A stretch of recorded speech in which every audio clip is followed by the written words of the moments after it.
On the first day the girl started working at the nightclub, she encountered her first love. Unexpectedly, the poor boy from 6 years ago had now become the CEO of a company worth billions, while she herself had fallen to the point of becoming a hostess at the nightclub. The girl intended to turn and leave, but the CEO called out to her. The CEO knew the girl was allergic to alcohol, but he still said, "I'll give you 10,000 yen for each drink you take. The more you drink, the more you earn." His tone was filled with hatred toward the girl. The reason for the CEO's hatred toward the girl dated back to 6 years ago. 6 years ago, the CEO was still a poor boy. He and the girl had been in love for many years but faced opposition from her father. Until one day, the girl received a call from her father saying he agreed to their marriage. The girl, overjoyed, hurried back home, only to find it was all a plot. Her half-brother had caused a hit-and-run accident, and her father wanted her to give false testimony, so the CEO would take the blame. The girl sternly refused, but her father threatened her with the life of her comatose mother. With no choice, the girl testified in court that she had seen the CEO driving the car that hit the person. The CEO never expected to be betrayed by the one he loved and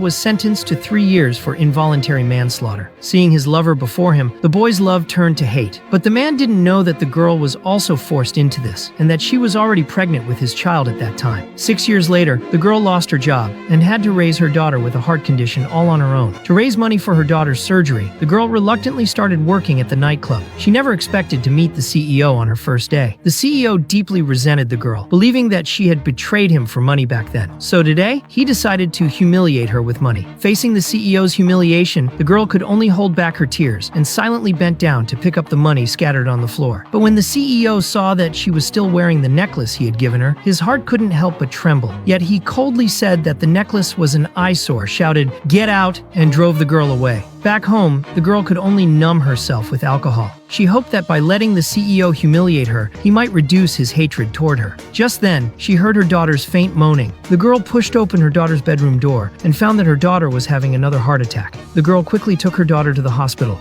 where the doctor told her that the surgery couldn't be delayed any longer. It would be best to inform the girl's father about the situation. But out of guilt, the girl decided not to tell the CEO that they had a child together. The next day, as her daughter's condition slightly stabilized, she bumped into the CEO in the corridor.